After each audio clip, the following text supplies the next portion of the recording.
You know, and I know, and they know,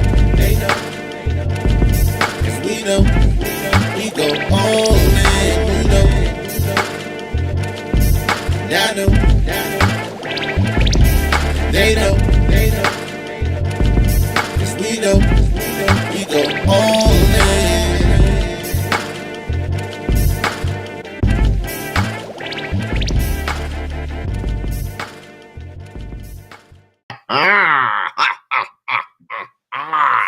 Ladies and gentlemen, welcome to the newest edition of What You've Been Missing. It's your boy K Dizzle DC, your man to my left, your right. Why you keep doing that with the chat? I couldn't see it again, man. You gotta fix it like you did last I had time. to go in and out.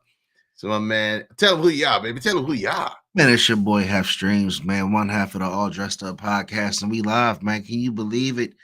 K Dizzle DC is back and in the building. What's up, man? Hey, what's going on too? Hey, we were just looking at, because we were talking about it beforehand. I was going through, we're at episode 101, and I was looking at the past episodes and the evolution of your beard as it progressed, regressed, and ogressed and progressed over the years. Watch it go up, down, high, low. You had the joint right here. You had the, the halal joint for a minute. Hey, man, I figured, with the speed and efficiency of my beard growth, I might as well just dabble in the different styles, man. See what work. And mostly Shanae, she likes the beard, so okay. I tend to not go K Dizzle style. No disrespect. Well, see, the problem with this is this don't connect. See, the Asian in me don't allow this connect. And if I talk to my wife, I say, all right, if I let this grow, if I let this all grow out, would you be cool with it? She was like, hell no. So I don't let it grow out. I keep it short because my hair is literally super straight, right? It only grows one way, right? And so it wouldn't be like the icy shape up with the gray strands. Look at you over there looking wild. Yeah, don't talk about the gray. Look, so if I grew it out, it would be straight down. It would literally be the Fu Manchu that you see in the old kung fu movies. It'd be straight and be thick, and it's not a good look. I'd look like a chia pet or something. So we stay away from the beards over here in Filipino. So where you been, man? Where's K Dizzle DC been? Look, K Dizzle DC been here. He ain't been as active as you have with that. We'll talk about that later with the Half Streams Media, but I got a story to tell, and I probably won't tell it until it's all complete, until I get all the lines, ducks in a row, but it's going to be a big one. It's going to be a big one. So if you are part of this ADU family, we got some big stuff cooking, a big story, a big reveal coming up soon. So just stay tuned for that. But other than that, working, having fun with the family, being present, and then it's working towards the future, working towards what we got. So where you been? Well, it's the first episode, believe it or not, of June, man. It's June 2nd. Yeah. So Gemini season is out. My birthday is at the end of the month when the Cancer season takes over. But this is a fun time for me because I love the NBA. Yes. Everybody knows Half Streams love some NBA basketball. So we got a great matchup, man. We do. I didn't see it coming. But looking at Luka and Kyrie now, I did say that, I wouldn't be surprised to see those guys do damage, but to see them play this well together, to get to the finals this year, to beat the dog that took the NBA world by storm and Anthony Edwards and the Minnesota Timberwolves, to get them out of there to go to the finals and to face the Boston Celtics, man. I'm excited for it. But who did you have, though? Who did you have? I mean, I really wasn't locked in. I had that's what you say when you didn't pick it. I want to know. I did have Denver, man. I didn't think Denver was gonna lose to Minnesota the way they did, man. But I was wrong. The dog and Anthony Edwards shut them down. Karl Anthony Towns, he showed up for that series, but he didn't show up for the series against Dallas. For the Mavs. So we got the Boston Celtics. We kind of knew the Boston Celtics were gonna make it. They've been dominating the regular season all year.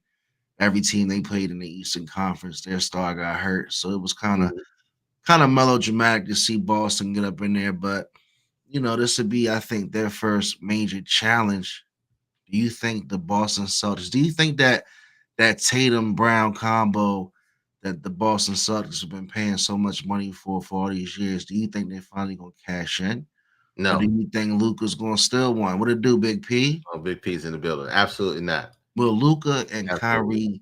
Will Kyrie steal his second, and will Luca get his first? Luka will get his first. Kyrie was still his second. Tatum and Brown 4-1. And we're going 4-1. Then you got to end up breaking that up. I mean, not to get too far ahead, but if they don't win this series in Boston, you got to start looking at maybe breaking that up. I feel like a sweep is coming, but just because Dallas has had a harder road than the Celtics. But The thing about it is they both had a break. yeah, so I can't see it. See, you going 4-2. You giving them better than I am. 4-2 who? He's going 4. Who you going 4-2 to? P? That's what I want to know. 4-2. It better be talking about the Mavs because I don't see Kyrie and Luka. See how everybody want to hop on the Mavs now, but I've been saying the Mavs were nice and tough. You've been saying that. And you know who else? I'm not gonna lie.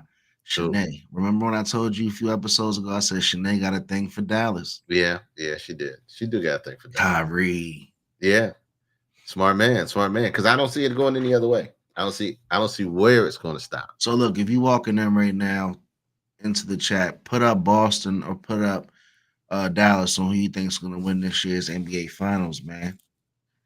Boston or Dallas? Are you rocking with Luka and Kyrie, or are you rocking with Jaylen Brown, Jason Tatum? Now they got more than just those two. Boston got a squad. Yeah, but they're boring. They are boring. I've been saying the same thing. They're boring. Boring as shit. They're boring team. Boring as shit. I just don't see it. I don't see it happening. Text the number to join the conversation, man. I can't. I mean, I'm gonna have fun watching them chase Kyrie and Luka around, but other than that, Boston is boring. Do you think it'll go to 7? I don't think it'll go to. It might go to 7 just for money wise, but it depends on how Boston defends. You know, it depends because they got Drew Holiday, and Drew Holiday is going to be one of those guys that can, you know, make some plays around the basketball. He's not going to necessarily shut down Luka or Kyrie one-on-one, but he'll be out there causing some havoc. And then you got Al Horford. You know, you got some of those guys that Boston just has when they need buckets that gets buckets. So we'll see. I don't know. Luka got that main step back. That dude, you know, he played like he grew up in PG County. I don't know. You got your boy with that mean. Well, he cut the hairline. He bald now. What's his name? White. Yeah, White's been hooping. He's a hooper for sure. He's a hooper. So that series starts this Thursday, up and coming. I think. So we got to figure out some time to go watch some games together. But look, before we get any further, I want to say shout out to graduation season. All of you out there who have kids that are graduating, absolutely, who are graduating from graduate school, undergraduate school, nursing school, mechanic school, whatever it is. It's that time of season to kindergarten, barber school, to acknowledge your accomplishments. You know, if it's I don't care if it's Walmart training, it don't matter. Congratulations, you made it. You got a job, you out there, or you furthered your education, or you finalized your education, man. This is a great time to be celebrated, have some fun, enjoy it, and on to the next chapter in your life. Make sure you have fun. What I will say is, he said, half of one of your teams in any sport. Will one of your teams in any sport make some noise? Are you trying to say every team you have is questionable? Every team that have is questionable. Let's see. That's not true. The Lake Show, that's questionable. How?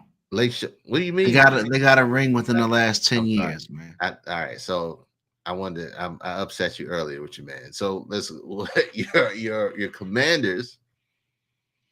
The Commanders, okay. Commanders are an unknown commodity. I tell you what, you Eagles fans kill me, man, because y'all came out of nowhere with a little sprinkle of success in this long timeline of NFL. Okay, all right. Of NFL history. You guys came out of nowhere, and now we got to deal with y'all like y'all really been in the mix. You know, the Redskins / Commanders are one of the most winningest franchises in NFL history, man. A long time ago.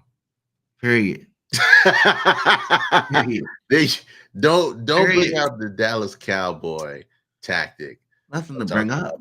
about the Redskins. Don't bring them out. We Don't don't bring even out the talk. We don't we even won a talk bunch of about. championships a long time We ago. we don't even talk Wait, about the Cowboys on the All Dressed Up I know we podcast. don't, but you bringing out old championships like it's brand new. 301-857-1757 is the number to join the conversation tonight. We didn't even mean to get into the sport beef, but P started it Look. talking about having suspected teams there. Speaking of old championships, man, I heard some bad news, man. What's that? The bad news is the Tyson Jake Paul fight's postponed.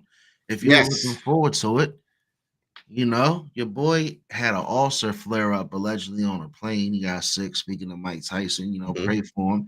He said he was good. I think the ulcer definitely put back his training. So the July 20th fight's gonna be postponed. Do you think it's still gonna happen? The money's too good to call it all the way Absolutely. off, right? Absolutely. Have they come up with a date yet? Not yet. Nah. Originally, it was July 20th. So if he's postponing it from that date already, he had to have been feeling like some shit. So So hopefully they can get it going, man. They got a big money grab. hopefully it's within 2 weeks of it, because yeah, I mean, we all want to see Jake Paul get knocked out. We all want to see Mike Tyson get in there and swing. End of the year. Don't do that, man. Man, End of the year. they're gonna string that out too long, man. You know, boxing's Go been ahead. hitting Can't do that. lately. Deontay Wilder should definitely retire after that knockout he just took yesterday Oh, over he's in trash. Saudi Arabia. Um, you know, this is not good for him. He really was one of the most impressive heavyweights that I've seen in the past 20 years, but he just didn't look like himself, man. Speaking of Deontay Wilder, he used to be one of those guys that would bang, have that home run punch every fight, Mm-hmm. but he just didn't have that in him now. Like he just seems like he's sitting there waiting to get knocked out. Like he doesn't know where he is. So Well, hopefully he didn't take too much punishment in his last couple fights. But he was one of those guys that he took a lot of knockouts towards the end of his career. So when he goes against anybody with some talent, with some genuine boxing pedigree, he gets clobbered. I had to fix it. I had to fix the little ticker, but the Bronx Bomber is a dud now. yeah, Ever since he fought Tyson Fury, ever since yeah. those Fury fights, he ain't been well ever since. He ain't been So well one ever. of my personal favorites fights actually next weekend on the low. Adrian Broner's trying to make a comeback, and he got with Tank's trainer. He out there with your man. So with Tank's trainer with Adrian Broner, and he's looking real serious in camp. I don't know, man. AB Who's he might make fighting? a comeback. I Who's he can't fighting? remember the guy's name. Let me look it up real quick. Look it up because here's the problem with Adrian He Broner. just crashed his little practice session. The problem with Adrian Broner is he's got too much mouth, and that mouth makes you not like him. And I think it's part of his marketing ploy. Blair You want Cobb. to see him get knocked out, and so you watch the fight in order to see Adrian Broner if he gets knocked out or not. And so, who was it that knocked him out? Marcus Maidana? I think it was Maidana who knocked him out. Yeah. Madonna had him walking back to the locker room looking punished. Yes, But he's fighting this guy named Blair Cobbs on June okay, 7th. no, And they got some stuff on YouTube where Blair Cobbs somehow was training in the same gym where Broner was at with Calvin. Like I said, Tank's trainer. He was in there talking shit. You know, it could be all for the promo. more than likely. But you know, he's in there getting his hands wrapped, talking shit to Broner, and Broner talking shit back to Blair Cobb. So we'll see if AB can make a comeback. I think AB is just entertaining. He's You know just what I'm saying? that's all he is. I mean, the moment he went against Mayweather and got super cocky is the moment that he stopped becoming relevant. Truth be told, Yeah. I think Mayweather might have just flushed him from the pool, and his cockiness just leads to nobody liking him per se. So let's talk about the major fight that's coming up, man. It's on there. Tank versus Martin. Let's talk about it. What you think? Is it a major fight? I think so. I think this will be one of Tank's first big time opponents who haven't, that doesn't have a loss in their record yet. So we'll see if he can back up. If his record backs up the talent in the ring against Tank, he's definitely gonna have to show he got a chin. Boys in Town is in the building. What's up? I just don't look. So they said the Boys same in thing. town. They said the same thing about Garcia. Your boy's 18-0, man. He's 18-0. What's Tank's record? 20 something. He's got 12 knockouts. Let's see Tank's record. Pull up Tank's record. I just don't see it. I don't think he has a pedigree to get in the ring with Tank. I don't care. Well, it all comes down to your chin. Like, honestly, I can see you do a lot of work in the ring, but until you can sit there and show me you can take one of Tank's big punches, Tank's that's too a good whole of a different fighter. story. You need to yeah. So what's Tank's weight to? Because Tank got to go up and fight somebody like he got to go up in major weight to really have any type of competition. I just no. You got 18 fights under your belt. And you get in the ring with Tank Davis, man. You might as well. Yeah, see, Tank's 29-0, 29-0. Man got 30 fights, 27 knockouts professional. 27 knockouts. Go to sleep, bro. Don't. You just in there for a check. The problem with it is you coming in so early that it might hinder your career by going that high. It might slim out your career by going that high. But obviously you made enough noise that Tank is willing to put the money up and put you to sleep. So I can't see it. I can't see it. I don't know who's there to put hands to Tank Davis right now. Tank's got to move up and wait for him to get some real action. Other than that, I can't see it. I see this fight getting stopped in like the 7th round, man. I see a barrage of Tank, too many punches, too many skill combinations that Frank Martin's never seen, because that's the thing people sleep on Javante's combination ability. Like, of course, he's got the punching power. I'm not a boxing expert, but I haven't seen enough boxing in my time to know he's gonna probably win this fight. He's going to win that. He's too smart of a fighter. That's the thing. People don't give him his prowess for being a super smart fighter, I agree. picking his spots. He's a lot like Mayweather in that aspect, but he's got power and he's not afraid to fight. He's not going to sit there on the defensive mode. Yeah, and even though he's got power, K Dizzle, he doesn't risk it though either. No, he doesn't risk it. He's a super smart fighter. He picks his spots. He attacks when he needs to. He plays defense when he needs to, and he'll feint. He'll let you think. He'll let you work thinking you're getting into his position when all he's doing is just feinting you to get him where he wants you. So if you look at all the fights, he's done that to everybody. That's why Ryan Garcia got knocked out. He gave Ryan Garcia a little bit of confidence. He came in a little too early and caught him with that right and put him to sleep. So Frank Martin doesn't have enough experience on his belt to even sniff at the gloves here. But we're gonna watch it because we need to see Tank fight. Hey P, who you got? P, who you got? Put it in the chat, man. I want to hear where you picking Tank to win. I got him in the 7th round for the stoppage. K Dizzle, what you got? I got it like round 6. I got at least going 6 rounds. See the He same. might do a TKO.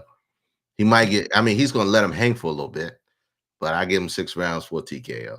We'll know in the first 2 rounds. I see him getting him out of there. Yeah, I will know in the first 2 rounds him getting touched, how he gets touched, and then I think Tank is going to play with him a little bit. So we'll see. We'll see what's what. Outside of the Tyson fight, I think boxing has faded in a major way. Well, now you got Saudi Arabia doing the whole thing that they did with golf. Now they're buying fights. A lot of fights were held over there over the last two pay-per-views when you had Tyson Fury and now you had Deontay Wilder. They were fighting over in Saudi Arabia. Shit came on at 2:00 our time. By the time they said Deontay Wilder touched the ring, it was 3:00 in the morning. 3:00 in the morning, bro. So he was already going to sleep. So the Saudi Arabia kingdom, man, and that shit was looking weird. Like if you watch that, like they were up there like Bivol, the light heavyweight, the serious light heavyweight dude. His kids were in the ring with him. So they said you're special one or something. The head of the sports over there, they kept on like praising this dude. He came out there and he was like, "Kids, come here, kids." Talking about Bivol's kids. He's like, "Come here, kids." He was like, "This is special for your father. Let me tell you, he gets to fight in my kingdom." I was like, man, this is weird. This is getting weird, man. Like these dudes got a lot of money. He was making promises to the crowd saying they were gonna get Canelo to come over there and fight. He said, whatever they want, they get. Wow. So yeah, shout out to, I think it's called the Riyadh. Terrence Crawford was promoting it too. So a lot of fights are being taken over there and away from Vegas. Well, that's where the money is. I mean, if that's where the money is, that's where we want it. What's that? The UAE? That's where it is. Look, you go where the money flows. That's all I'm saying. Go where the money flows. Hopefully, boxing will make a resurgence sooner than later. Whenever Tank fights somebody that's worthy of his gloves, we don't know who that is just yet. He, like I said, he might have to move up. He's the only other fighter that's in the ring right now that is exciting. Him and Terrence Crawford. What other names can you think of that you want to see in a fight? Right now, those two definitely got it. You can still put Canelo up there as long as he's not fighting outside of his weight class. Yeah. Taking the 8th. So we got the 6th, 7th, and 8th round. But see, who does Canelo have to fight? He ain't got nobody to fight. That's the thing. You know, he would need Terrence Crawford to step up and make that off of his name, if you think about it. So right now, Terrence Crawford and Tank definitely you know, the flag carriers or the torch bearers for the pound on, you know, the what's the word? Pound for pound most exciting fighters to watch. That's it. That's all we got. Other than that, you know, just Mike Tyson and Jake Paul getting beat the hell up. They put that on hold, so we're gonna have to wait for it whenever that hell that comes up. But look, man, we got some exciting things going on in Hep Streams Media. Talk about it. Hey man, so you know, we always talked about promoting black businesses, and one thing we did throughout the 101 episodes of the All Dressed Up podcast, each and every week we talk about a business that was standing out doing something great in the community. And the Climb Back series also gives those businesses a chance to be promoted. And I was really excited to have the opportunity to talk to Chantel Green. She owns a Nurses R Us. And, you know, we talked about her providing healthcare to those in need. You know, a lot of people get sick. A lot of people knows of family members that might need help and they might not have the necessary resources. So she provides a lot of those resources for people to get that care. And like I said, I was able to have this conversation with her as part of the Climb Back series. So if you definitely can take some time, check it out, visit the Hep Streams Media YouTube channel. And that's episode 4. There she goes, Baltimore's Empress herself, Chantel Green. So shout out to Chantel Green, Nurses R Us, man. Look, awesome interview. Austin talking about the Climb Back series, man. You've been doing a lot of special things with this series. That's been hella good. And it's exciting to see what's coming up next with it. But this in itself, I mean, Chantel Green is not an unknown commodity, along with the other people that you talk with. I mean, she looks like she's had a bunch of different conversations with a lot of different people. Nah, she's look at Pete. Look at Pete. Shout out to Pete, man. You know, you know, me getting these relationships through good friends like Pete, you know, Roland, man. Talked to 2 prominent figures in Baltimore between Chantel Green and Stokey Kennedy. You know, it just goes up from here. And hopefully, you know, people already been reaching out to me saying they want to tell their story. So I really appreciate those who reached out. And I want to get everybody to tell their story so we can inspire those that, you know, hit rock bottom and think that, you know, they can't make it. And you really can. You got to keep going. And these people tell their story of how they're resilient. They bounce back from tough times and now they're multi-million-dollar business owners. So shout out to Chantel Green. Like I said, check out the Climb Back series. Check out the Climb Back series at Hep Streams Media, man, on YouTube.com. My man is doing it big. He's got a bunch of different ones here. You know, we're on number 4. I see this thing going huge into the limelight, man. So shout out to you, man, and definitely following that. Thank you very much, my guy. Making that work. We're gonna always promote that for sure. Always promote that. Hey, look, I don't even. I just thought that was an interesting interview because a lot of people are pulling up a lot of shit from the archives, man. Right. You know, and that's what the internet gets you. So yeah. So you want to review this? How you want to do it? You want to let it roll? Look, man, go ahead and let it rock. We obviously wanted to do what's up with P. Diddy, you know, updates. So I just saw something that reached surface, man, that I thought was interesting. We're gonna talk about it. All right, hold on, man. Let me pull it. Let me pull this up. All right. So here is an interview for Diddy's 75-25 on the Breakfast Club love contract. Let me pull this thing in. You don't want to sign the paperwork over it. No, I don't want to.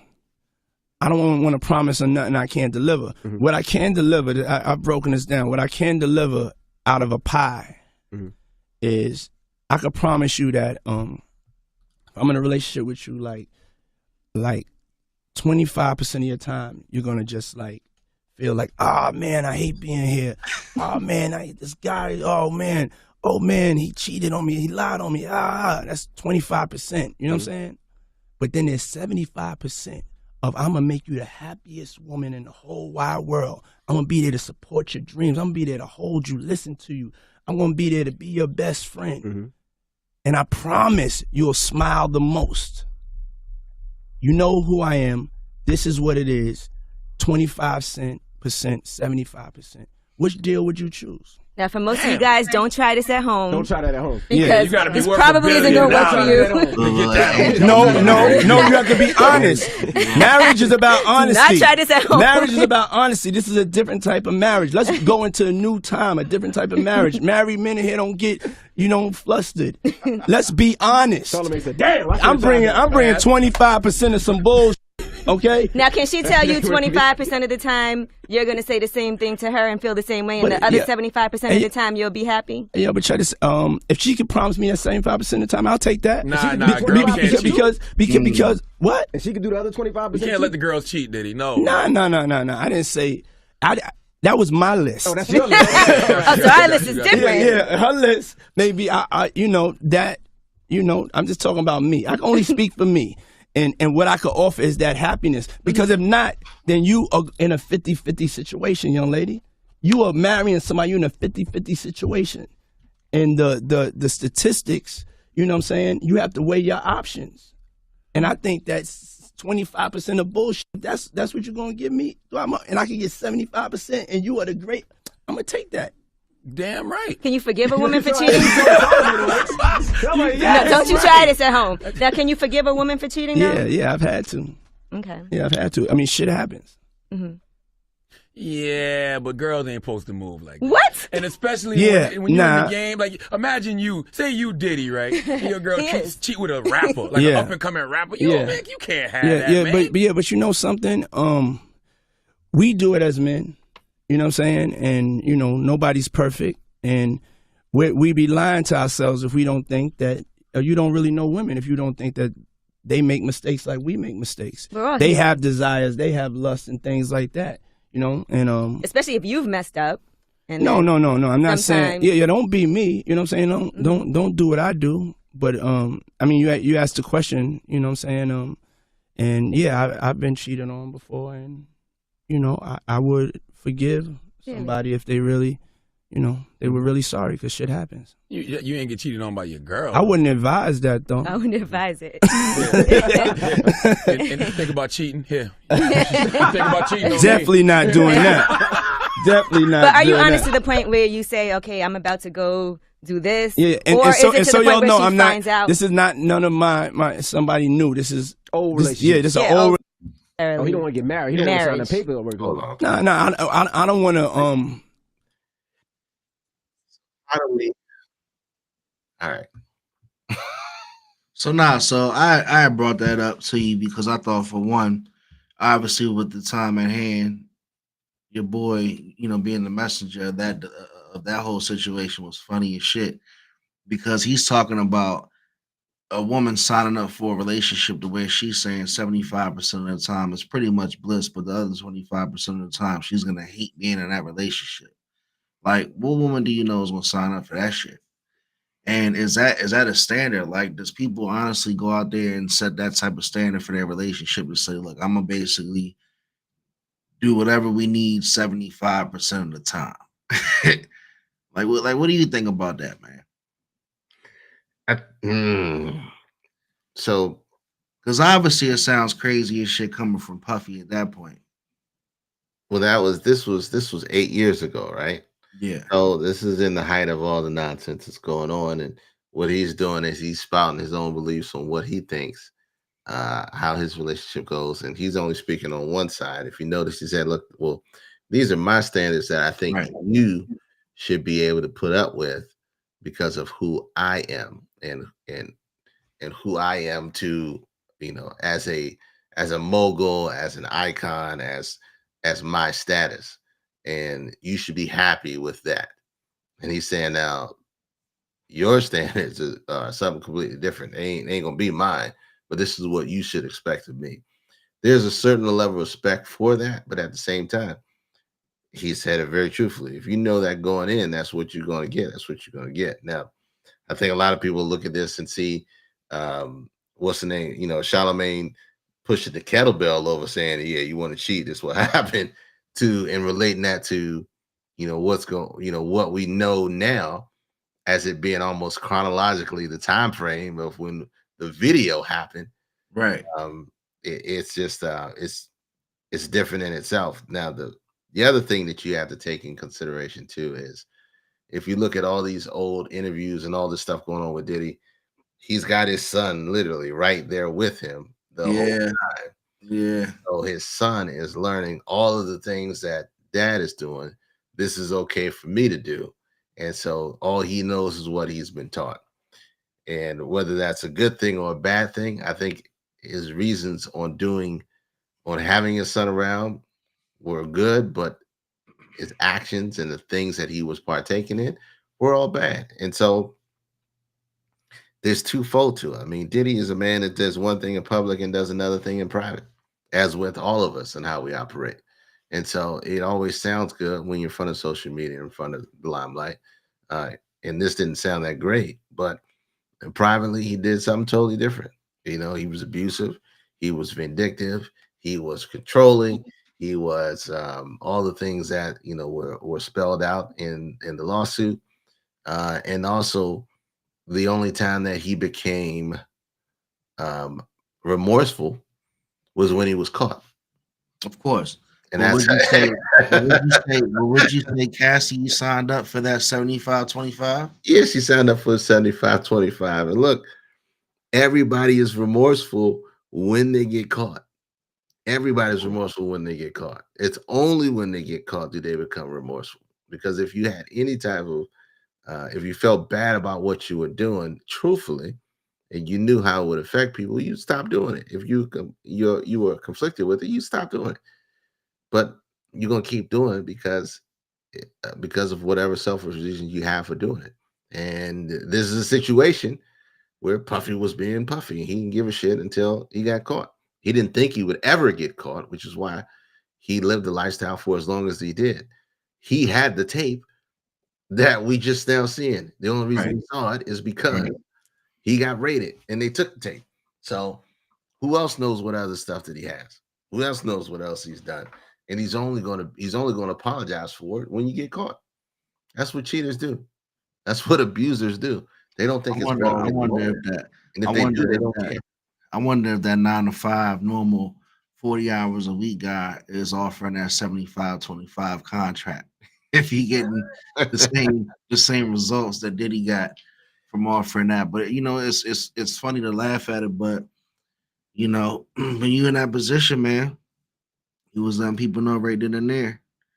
Well, let's talk about really happy 75% of the time. Might even have been 60-40. So what do you think? What do you think? Let's talk about that really quick. It might have been 60-40. So what is it supposed to be? Because he talked about 50-50 and saying weighing your options. If you're in the chat, let me put this too. Let me put this number up real quick because I'm gonna ask this question. I want a sincere answer. What is, because it's important when you talk about a relationship. Is a relationship truly 50-50? Well, we definitely talked about that. And I would say, you know, the longest tenure relationships had times where those moments were on a pendulum. Where it might not have been 50-50 the entire time. You know, it might go 60-40 for a year or two. You know, you might have to bend a little bit. And sometimes, you know, that relationship really doesn't get its, I guess, it stars until some major shit happens. 70-30, 80-20. I mean, what's the percentage what's the breaking point for you? Let's say if it started becoming, you know, 85-15. What's the breaking point for you? That's not a relationship now. Come on now. No, like you said, it's a relationship is like a pendulum swing. It's ebbs and flows, right? Right. So we know you gotta leave yourself some room to swing, K Dizzle Paul's like if we going in 50-50 and then all of a sudden, all right, now I'm fucking up. I know I'm dropping some of my end of the bargain here. And you know, my girl at the time, she's picking it up. Obviously, it's not 50-50 anymore. I'm saying? You got into the relationship and it was 50-50. But when it swings, can you stabilize a ship? That's the question, because if you going in 75-25, you don't really have much room for that pendulum to swing, is my point. But if you kind of go in already like, all right, look, we doing this, it's 50-50. I expect this, you expect that. We're going to meet each other where we want to be. And then things change, then obviously that's a different story. Yeah. Okay. So give me your idea. What would you say like your idea of a 50-50 relationship is? Let's give me some examples. Like what would be your vision of like a 50-50 relationship? 50-50 relationship has to have two people willing to work together to get to the same place in their lives of happiness. So like you might have happiness for two different people, but these people are still working together along that journey. And they're pretty much forfeiting the same amount of time, effort, blood, sweat, and tears that other person is, good or bad, along that mission. You know what I'm saying? Because if you're going in 50-50, every aspect in life that you have to basically cover as an adult, you're now splitting, you're not dividing the two. Okay. That's why you're saying 50-50. So you're talking financially, your financial ties to a person. You're talking about spiritually. You're talking about physical time. You're talking about, the time that you put into them for the things that they want. That's another important thing about a relationship, because not only are you focusing on what your goals are, you have to pour into them for their goals, because again, it's 50-50. So that's kind of me summarizing, in my opinion, what a 50-50 relationship would be, because you're going in with the equal expectation that I know that whatever I put out, that person will do the same thing. Right. If I know that, all right, look, this person already told me they might be focusing on getting a degree, or they might be focusing on raising their kids right now. They might be a single mom, and their focus is like, look, I like you. I talk to friends all the time, kiddos, that say, Marcus, man, I really like this woman, but like, she seemed like she don't have the time, and it's like, she grown, she's around our age, she got grown kids, this and that, but she say she got grandkids. And I'm like, well, she's telling you, like right now, she likes you, she wants to spend time with you, but all of her time's not going to be given to you. So if she's telling you up front she's focusing on her grandchildren, you got to kind of understand that if she does give you more time, she kind of gave you a ration of what she could, because it's not like, all right, look, now I'm all in. Nah, you kind of got to take that time with some patience, because she already told you her focus is somewhere else. So that's just an example, you know what I'm saying? Because some people communicate coming in all, like right now, I don't have time for a relationship because I'm in school. And, I got to finish these courses to get a degree, and I don't need a distraction. But all of a sudden, you're putting in, Damn. Right, but all of a sudden, yeah. But they being upfront. I'm just trying to give an example, right? But all of a sudden, you got that person who's still delivering flowers, right? Still taking a lunch to the girl that he likes while she's in school or whatever. He might get that date, but she might not necessarily come into that relationship 50-50, because she said up front, this is my main focus. So yeah, you cool. Yeah, I like you. We can go out to eat. We can kick it. I might even end up letting you, get to a physical point. But when it comes to me having to go, my number one is school. So that's just an example. Nathan Taylor says the key is to pick the woman you can tolerate the rest of your life, no matter how much of a pain in the ass they might be. I feel you, Nate. That's great advice, bro. But is it though? Is it? Because how long in a perfect world, in a perfect world, but the world ain't perfect, Nate, and it's easy to say that. So how tolerance is the key word, right? How long can you tolerate somebody? If you choose somebody based on your ability to tolerate them at that time, we know that we're all people of growth and people of change. Absolutely. And our tolerance levels changes. as you get older, well, according to Nate, she might change. According to Nate, she might change. Right. At that point, he might be making a change. But the truth, but it's like this, man. If you get into a situation now where you're okay with some of the with what it is now, what if you're not okay with it later? So we just went down the rabbit hole talking about Diddy's 75-25 contract. I'm gonna give you 75% of me, and 25% is gonna be BS, and you just got to deal with it. You're gonna hate it, and you're gonna hate it. 25. You know, you're gonna hate the 25%. It's gonna be brutal, but you're gonna get 75%. That 75 gotta be so good. You're gonna hate the other 25. But see, he's selling the 75% with the money, with the status and icon and the wealth and the lifestyle. So I get that. And a lot of people, a lot of women, or a lot of women or men will be okay with that because it removes a lot of what we consider today is a lot of the things that break up relationships, or just break up life in general, which is money, bills, finances, right? All that middle ground stuff. When you remove all that out of the equation, he's like, all right, I'm gonna take all that out. The 75% is gonna be great, but the other 25, it's gonna be a hard road. You're gonna have to deal with that. So you say, man, I've been with mine almost 10 years almost. My tolerance is up there. Yeah, mine will be shoot. Let me put the number. Mine will be 18 in November. And so, my tolerance level has changed drastically. Her tolerance level has changed drastically. But what keeps us moving is the commitment between each other that we share. We make a conscious decision. Like we talked about, that pendulum swings.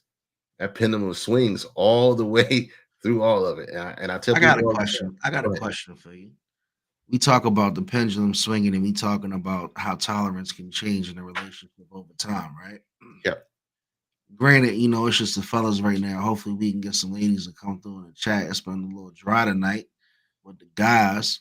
But what do you do when that thing that you do and that you never had an issue with before with your girl becomes an issue and her tolerance changes? Like, okay, so all right. So we trying to say it, but we're not trying to say it. Right. All right. Let me stretch in for the people in the back, in the way back there, way back there. All right. Y'all ready? We are talking about, in a few words or less, we're talking about intimacy. Am I saying it right? Yeah. Okay. All right. So when you get into a committed relationship, you get into a married relationship, and you move in and all the other good stuff, or you have kids or whatever it is, and you guys are committed to each other and you come together, whether it be marriage or outside of marriage, or you're in the marriage. I call it, before you're married, you call it in the simulation. Okay. Your intimacy changes. All right. It doesn't matter how great it was before, what it was when you were started, in the middle, or close to the end. But when you get into that simulation, or you get into that marriage, the intimacy changes, okay, 100-fold. And it's not what you expect. And the reason being is, more than anything, is because the relationship changes, and how we relate to each other, and what we deem on both sides important within the relationship at that time. And so for a lot of women on that aspect, the intimacy part is not as important, or is not as prioritized as it is for the man, because we think consistently that it's going to be the same way it is, but it is not. Any man that is married and been married for a while will tell you this exact same thing, unless your significant other is a certified nympho like you may be. That's the only way it's not changing. Even if they are, it will change to a certain extent. Who do you think handles the intimacy change, I would say, better, the male or the female in a relationship? Well, for most cases, it's usually lacking on the males. It's usually lacking for the male side. Okay. Sometimes for the men's side, but usually it's on the other side. And so who handles it better? I would say the women do. Reason being, because they don't see it as the same priority as the man does. The women don't see it as priority, the same priority as the man does. So if it's not prioritized to them, they don't see it as an issue until you bring it up. Okay. Yeah. The 75-25 did actually start. We were going to talk about something completely different, but it did really start it. Yeah, because we played the old video, Nate, with Diddy talking about basically 75% of the time his partner is going to be happy to be in a relationship and love, and she's pretty much going to hate the other 25% of the time. So then K Dizzle started to ask me about percentages and what I thought was a 50-50. And then now we done went all the way down the rabbit hole talking about intimacy and the pendulum swinging, because you talk about being in relationships for a long time, and that 50-50 might include certain sexual expectations, and then that 50-50 might go to 60-40, and it might drop, and you might be looking at your partner like, what's up? Are you cheating on me? Why are things changing? Mm-hmm. And that's a whole nother level where you got to have some communication. You know what I'm saying? Because that's definitely going to be able to get you through it. This is a real conversation. This is a real heavy conversation that few men have in their own circles. And this is a conversation that I have all the time, because not only am I 18 years in, I have experience with it and I understand it, but it's an important conversation to have, because if you don't have it, a lot of men do the same thing. They think it's something, they either create an argument or create dissension, or it separates them and moves them away further from their partner because it's not happening at the frequency that they think it should be going, or they make a conscious decision to move outside of the relationship to satisfy that urge. And then it becomes a situation where you're living two lifestyles. You're living two lives at that point, just to try to stay in one. So how do you handle it, man? Like a person with experience like yourself, K Dizzle, right? You've been in a relationship. How long you been married? It'd be 18 years. 18 years. 18 years of a beautiful marriage. You got a beautiful family. And when you came across some of those, I don't even want to call them hurdles, but when you came across some of those changes, the pendulum swings. Yeah, some of those swings, right? And it doesn't even have to be intimate, but just like things that you kind of, got away with maybe doing for a while, and all of a sudden your wife was like, look, I get it, but this is how I feel about it now. Mm-hmm. Like, what's something that you maybe can think of that happened for you? Or if not, to make it too personal, how did you handle, how would you handle those types of moments in a long term? I had to break down and communicate. Okay. Break down and communicate and talk about how I felt about it, how it made me feel. And ask the questions of what's the holdback, what's the process, how do we fix it, and what are the things I can do to make it more plausible, or help rebuild or rekindle that fire. Because what it really comes down to is, on that end, like I said, women prioritize it differently, and it's not always on the forefront. So right. For women, you have to understand, yes, love languages, but more importantly, it's about being present with them and making sure they are feeling not only acknowledged, but they're being listened to, and you're meeting them at their needs. Right? But I like how you said with women, they prioritize it differently. Yes. Because you might be in your mind checking boxes in certain areas, but you're leaving certain other boxes unchecked. And then you might be surprised when she finally pulls you up on it and say, look, you didn't really check that box in a long time. Right. And as a man, you can't have too much ego and pride either. You have to take pride out of the equation. If you truly are in love with somebody and committed to them, you have to ask those questions about what is it, because let's have a moment of clarity. Because it wasn't happening for me for a certain amount of time, I felt like, okay, maybe it's because I'm no longer as attractive to my wife as I was before. Did I let myself go? Am I not performing well enough? Do I need to get some pills? Is she cheating? Sure. Or even is she cheating on you? Yeah. What do I need to do to make sure that I am being what she needs? And it wasn't always those things. It was the other things I wasn't providing. It was the mental support. It was the daily affirmations. It was the help that was needed. Or it was the assistance. It's always like these small things that I was missing, because as men, we're hyper focused on work, providing, and planning for the family in the future. And a lot of times we leave some of the what we think are women or spousal duties. Women or spousal duties just to them, and thinking well, I worked all day. They should be able to handle that. That's not how the system works. I just want to be real with you fellas out there. Nathan, like you said, he knows what I'm talking about, because he's probably been through some of those things. And the key to all of it is being transparent, pulling your ego out of the equation. Yeah, you got to be humble. Honest conversation. You're having a conversation with the woman you love that you never had a conversation with the women that you dated. Okay. We never went back and said, unless you were an egomaniac, we never went back to the women that we dated and said, hey, how was I in bed? Right. Did I meet your expectations? We didn't care. Right.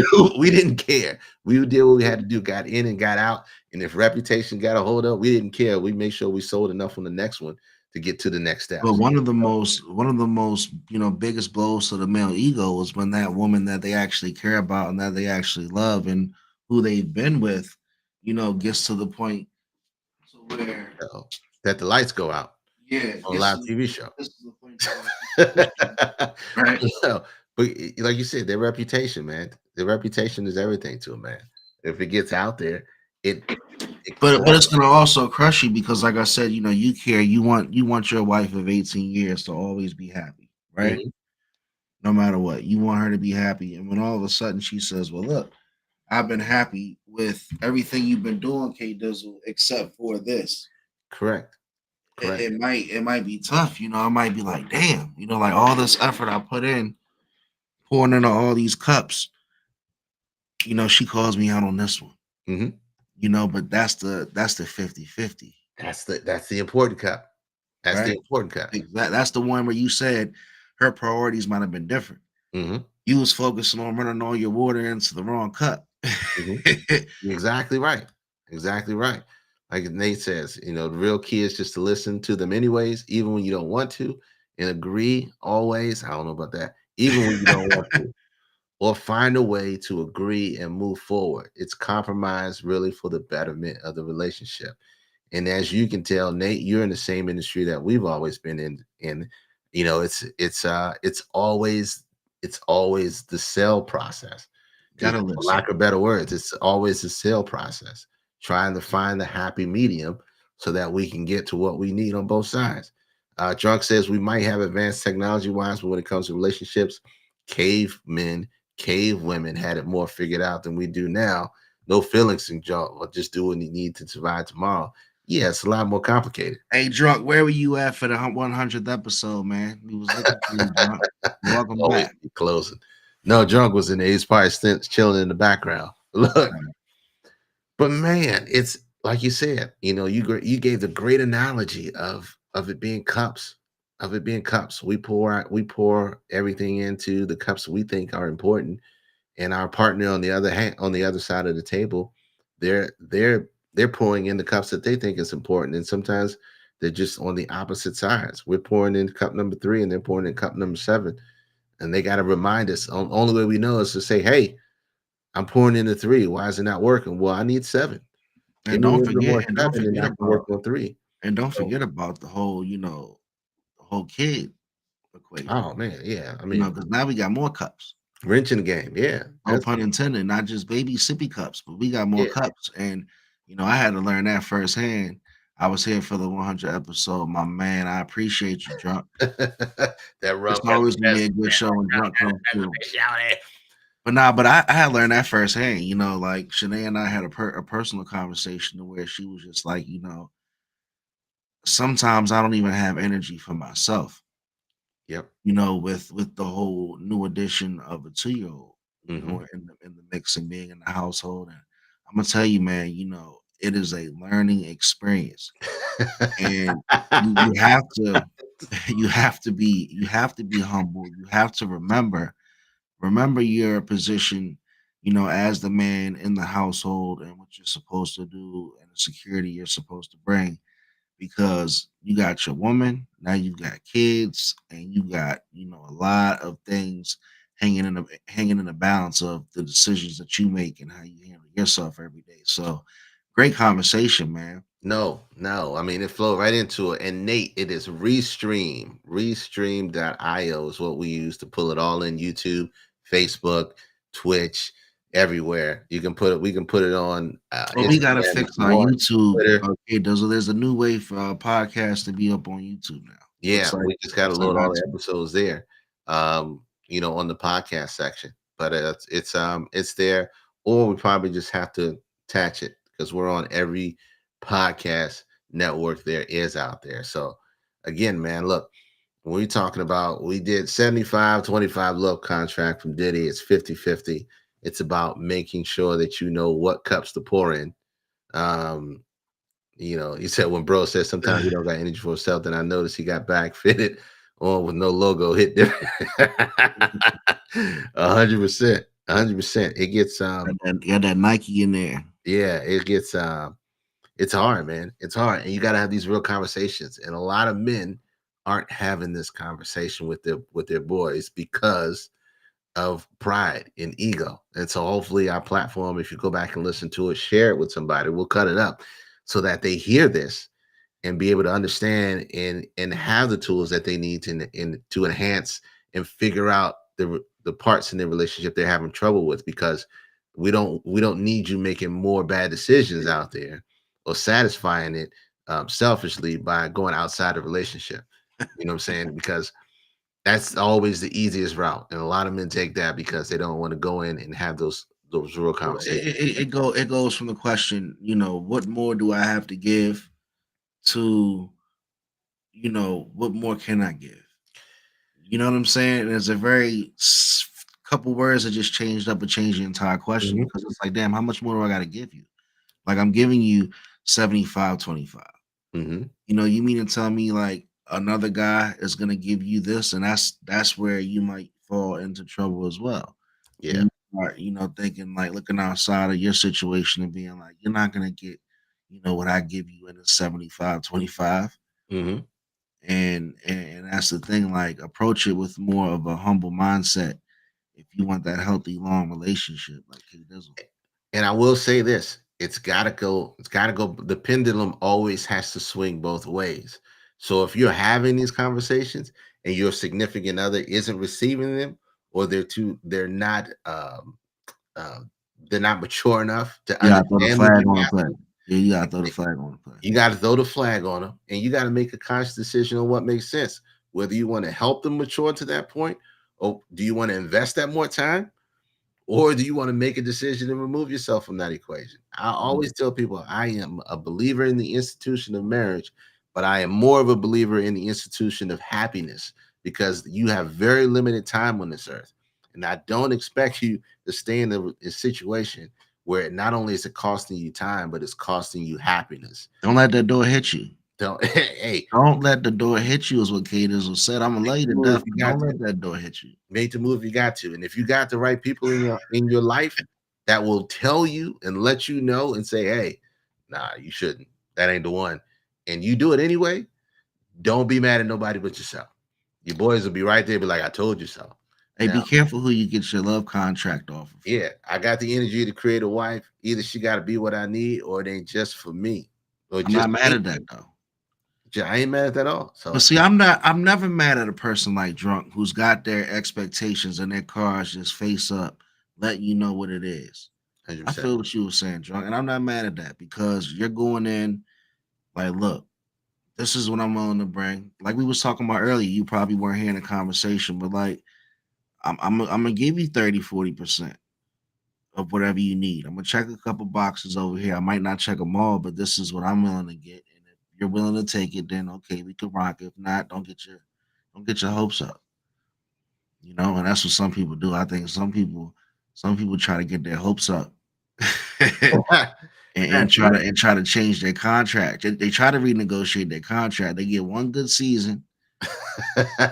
One good season, she get about 12 touchdowns. Now she got to renegotiate. Nope. Now she got to renegotiate. She's looking for top dollar at that point. But do you? So, I mean, look, you got a good manager. You negotiate well. Look, but the truth of it is, I just touched on a little bit. But do you tell your friends if they're in a terrible relationship?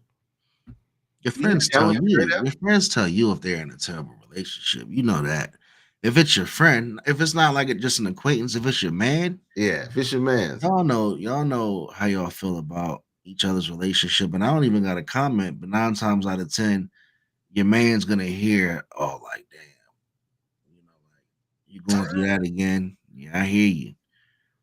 But how far is your man willing to go to affect your relationship? Like, I'm not gonna tell you, K Dizzle, what to do with your relationship. You're 18, you're a married veteran. Mm-hmm. I might be able to give some advice on a certain topic just off of experience, but I don't know. I don't even know, like, if that's the thing that women do. Like, how much do that's a good poll question. How much do men allow their boys to get in their relationship now versus women? You think the fellas talking about their girls to each other more than the women are talking about their men? That depends. That really depends. That depends on that circle. Depends on that circle, man. They say I was best man in my homie wedding. I told him up to the day he got married, she was crazy. 2 years later, broken TVs and a broken couple police calls, and now he free every weekend to hang out. Look, you did what you were supposed to do as a friend. Ain't nobody be mad at him, mad but the devil at that point. Nate says, hell yeah, I told my boy recently he need to stop being a bitch and stop letting the girl control him. And the girl be loud shit, had to tell him to check her. And his goodness, man. And his shorty got him in a dictatorship. Oh my God. Your boy turning a loc dog on his man. You need to stop being a bitch right now, homie. You strap up, we ride on the fools. You need to tell me he killed your cousin. Better stop being a bitch right now. So, look, you doing I don't want to talk to Nate no more about my relationships if he gonna say stop being a bitch. Let's go back to that advice. If you got people that's telling you, I don't know why. If you got people that's telling you and they're quality people and you trust in them, I don't understand what is it? What is it? It goes back to what I said earlier. It goes back to a person getting a little bit of when they shouldn't even have got that little bit, and they took it for bad because that person told you, look, I ain't got time for all that shit. Don't come following me home. Don't come knocking on my door. I'm focused on XYZ. Oh, nah, I'm gonna get her. I'm gonna get her. I know, but the PS5 broken, man. That's hard. That's heartbreaking. But that's what people do. I'm talking about as far as that percentage, man. Yeah, that percentage. Into it. You chasing something. I think they are chasing something. A lot of people avoid red flags merely because they like the idea of marriage, or they like the idea of long-term relationships, or they like the idea of situationships. And they don't want to not be in one when they have a lot of people around them that are in one. He said the thing about it is though that pre-marriage sex have them up for brainwash. Bible might have been on to something. Hey, I will say this. Even I've heard many pastors say in their lifetimes, you got to try the milk before you buy the cow. Okay? I'm a realist, but I'm also a believer. And I'm a realist as well. But a lot of people just, like I said, fall in love with the idea of being in a relationship or being married or pursuing that because that's what they yearn for. And a lot of people stay in relationships with people they shouldn't, or they with them and then break up and then stay connected with them, hoping that it comes back or that person will change. And they waste so much time in that idea for the dream that they've already dreamt. When is it time to walk away? Yeah, a tough conversation. Yeah. Look, if you know people like that, you just got to tell them, hey, they ain't for you. They not for you. They ain't been for you, or it ain't right for you. But I'm gonna tell you one thing that's not for me, K Dizzle, not to cut you off, but what Drunk said, like, I'm not about to be your best man and go through all that wedding shit just for you to turn around and got a divorce. Like, when my man got a divorce and I was in his wedding, I wasn't even the best man. I was in the wedding. I felt like I got a divorce. Like, I went through the whole process. It was hot as shit throughout the whole wedding. And then you turn around and get a divorce a year later. Like, I don't want to go through that shit. Well, look, you have an obligation. You have an obligation to tell the truth. You also have the obligation to be there for your friend. So, you can do both. It's painful, but you're gonna be there when they get together. You'll be there during the marriage. You'll be there during divorce. My man said he's guilty of finding a woman he likes and making up reasons in my mind to love her. Yeah. That's just like delaying the inevitable. Drunk. No wonder you be drunk. No, the thing we just talked about. I've been there for a couple of different folk. Been there for before, during, and after. And the best thing you can do as a friend is just be there. Allow people to make the mistakes and make sure that they learn from them. It's just hard, man. It's so hard, K Dizzle, when you put that time in, And a lot of people say, like, you put that time in, but you also got to think about the rest of your time. When are you willing to just make that sacrifice and say, look, I put my time in, this ain't working. I can't get in my life for this. I'm gonna tell you why it doesn't matter. Let me tell you why it doesn't matter. Because the time is already spent. Exactly. What matters is making the decision on what the time is going to be moving forward. And so you got to be conscious of that. You can say, we put so much time, effort, and energy in it. We've been there. We shouldn't give up now. No, you should decide on if this is the person you want to be with. Yeah. And you commit to that. And if it's not, if you got more reasons on not to, then to make the decision and move on. A lot of people say, oh yeah, the time. No, it don't matter. Because when you die, that time don't matter. Yeah, stop lying to yourself. The time you could have been without or being happier outside of that situation. Yeah, stop lying to yourself. Stop lying to yourself. Stop lying to yourself. You don't have time to play around. I done gave a quarter of my life. You're right. I done gave a quarter of my life. Look, you can be single for however long you decide. You can get into a relationship, stay as long as you want, or stay as long as within you have peace, and you make a decision when you're ready to get up and go. Nobody's holding you to the fire other than the commitment that you made to that person. Now you can choose, like I did, to stay in 17, 18 years and it come out to be what it is, or you can choose to cut it at 10 or cut it at 5. Or you can decide, all right, you know what? I don't want to be alone no more, so I'm gonna just deal with it. The scary. You know what my fear is? Can I tell you what my fear is? I'm gonna keep it real with you. I've always been under the assumption of life that like nobody thinks, like everybody thinks different. Mm-hmm. Like I can't assume K Dizzle's always gonna think the way I think. Right? Yeah. We be the best of friends ever, co-hosts for years. But there's gonna be a point to where you and I are gonna come to a disagreement. Oh yeah. And my fear of a long-term relationship is with your soulmate, right? Mm-hmm. Let's say you believe you're with your soulmate. Drunk, I'm glad you brought that term up. 10 years down the road, she does something that you never would have expected your soulmate, quote unquote, to do. It could be anything. Mm-hmm. Whatever you list is like your things that you just don't do in a relationship to you. She just does it, or she just has a certain change of a feeling. Mm-hmm. She just woke up that day and just changed. Mm-hmm. Like, what do you do? Like, that's my biggest fear. You know what I'm saying? Like, I'm 15 years, I'm 18 years in, 22 years in, and all of a sudden my wife's looking at me and she's like, yeah, I don't want to do that no more. I'm feeling like this. And like, that shit to me is scary because at any moment a person can just change. Yeah. And you could you hope you know your partner. You can be the same way. Well, life, when you have experiences through life that change who you are and change your perception of things and also change your outlook on how you handle things.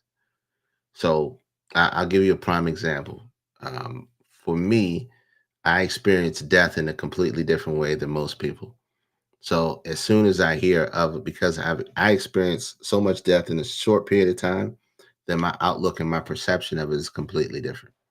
And so as soon as somebody dies, I immediately go into celebration and am happy about, if I knew them, I had a chance in my lifetime to experience them. So now I'm going in full celebration mode.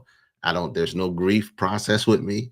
I'm like, man, I started thinking about all the good times. Started thinking about all the bad times. I reflect on those and then I move on. But on my wife's end, she can't even go to some people's funerals because the pain and the grief and the anguish is that much, where she cares so that much that she has to do her own processing for it. So those are night and days that we deal with. So we talk about when important people in our life pass away. I have to work on getting her to be present in those moments to come and celebrate. And so that's one of those things you talk about, those dynamics. Like, all right, well, you can't do that no more. Now that completely changed. Or let's say say, I no longer want to be, I don't want to sleep in the same bed as you anymore. I want to move into another bed. I don't think I want to do that anymore. Which I heard actually a third of America does that, by the way. So you have a lot of those older couples. They have different rooms, which is ridiculous to me. That's the absolute start of a bad ending for me. It works for some people, other people, it's what it is. But if he up and changed like that and said, hey, I wanted different beds, yeah, I have a huge problem with it. Huge problem with it. How do I overcome that? Compromise. If there's a compromise. If the compromise can be met, then and it works for both of us, then we're good. If it cannot be met, then we might have to make some other compromises. K Dizzle said he's gonna buy the shack size bed. Or yeah. It's going to be that. Nate says it's all about the reactions. Marcus, to answer your question, it's a matter of how you handle the situations when they arise. If they arise, you just got to compromise or make a decision to go dive. Like you said, it becomes, you got to humble yourself, pull the ego out, find a way to compromise and meet in the middle somewhere when that happens, because it's going to happen. As you're a person, when you grow and as you get older, things in your life and your perceptions on things change, and how you handle things differ. And so you can make a quick decision overnight and say, I no longer want to do this anymore. I want to become a Jehovah's Witness, or I want to practice Islam, or or I want to be in Scientology. And you may not agree with that. Yeah. You got to find some type of compromise. And that's the only way the relationship is going to work moving forward. And hopefully you have enough invested in the bank between you two and those pendulum swings that you can find that happy medium. So like Drunk said, my grandma and grandpa ain't sleeping in the same bed for almost 10 years. He made a whole ass bedroom in the basement. And that was his compromise. That was his compromise. Maybe it's funny that we talk about this, and we started the conversation, if you're just joining us, with Diddy actually resurfacing with the old video from the Breakfast Club talking about he pretty much has a 75-25 commitment for his relationships. And we're down here now talking about, healthy relationships, long-term relationships, and, how you can keep it, successful. How does it stay 50-50? And what happens, 20 years down the road when certain things change? And it always comes back to, communication and being able to just be open, communicate. Remember that person that you're in love with, that person that you call your soulmate, and give them a chance to maybe compromise with you. And don't forget, we started off with the biggest issue in most relationships as they start and as they change and become serious. We talk about the lack of physical intimacy and how that changes and how that affects the man and the woman in the relationship, and how that changes. Because first and foremost, that's one of the biggest things that happen at the beginning of a serious relationship, whether it be a marriage, or whether it be, move in, or you start to get serious, or you have kids or things of that nature. How that changes and affects how the man operates and how the woman operates. Your grandma be knocking her ass off, but I remember I rang the doorbell and walked up the basement steps and answered at 6 a.m. Yeah. So, that's funny. I think that's a thing that a lot of older couples, boomers do. They move into separate rooms because maybe they saw that when their parents did it. But I think it's just a recipe for disaster because, now, those desires change as you get older, but for men, it don't really change. You see how many sugar daddies or zaddies are out there running these streets, with these young girls that have Social Security checks and wives at home. So it's things like that, moving to separate rooms. I believe, I could be wrong, could be recipes for disaster. You kind of lose that closeness and that intimacy with that person that you've been with for 30, 40 years. You can always pass on the long-term, successful, beautiful relationship and just get you a sexy red, Get you a sexy red. They're out there. There are plenty of those out there. Now I realize, man, that I don't know what we did, but on a lighter note, she hasn't gone away. She hasn't gone away, man. We ain't talking about it. Sexy Red is out here taking over the industry, man. I don't want to talk about her. She was just doing wrestling. I don't want to talk about her. Let's wrap this up. I don't want to talk about her. But great conversation. Episode 101. K Dizzle DC, man, what you got coming up, man? Where we gonna see you? What? No, we're gonna talk about you. We're gonna celebrate you on Half Streams Media, Twitter, everywhere. Again, go check out the Climbback series. It is popping. He is into episode 4. It is in fuego. It's opening more doors. You got more stuff coming down the pipe. Shout out to Mr. Fooley, who's a hell of a videographer. He did our last one on the Empire Building series on ADU. Check that out if you have it on YouTube, man. Make sure you do that. Again, lock this number in your phone. No sexy disrespect. No, stop it. We're not talking about her. I'm not giving her airtime. Lock this number in your phone, 301-857-1757, to join the conversation when we talk about it. You can catch me everywhere, K Dizzle, Twitter, Twitch, YouTube, everywhere.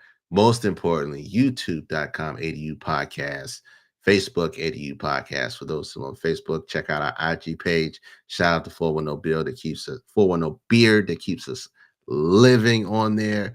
If you have ideas or you have information or you want to support us or submit your Black business, alldressedupodcast@gmail.com.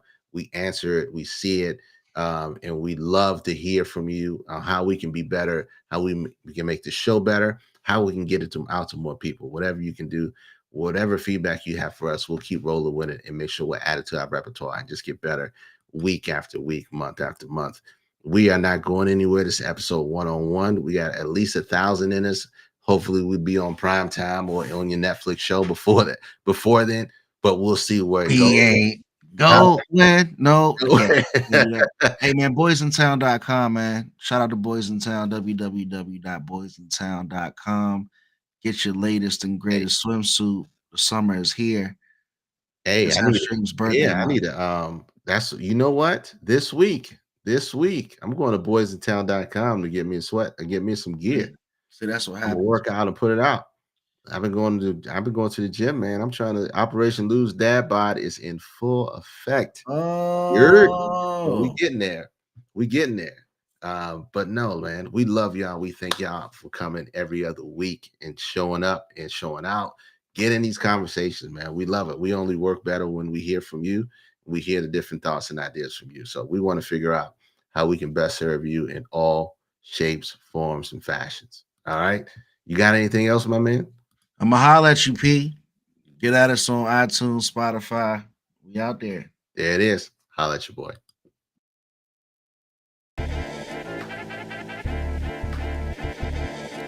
You know, and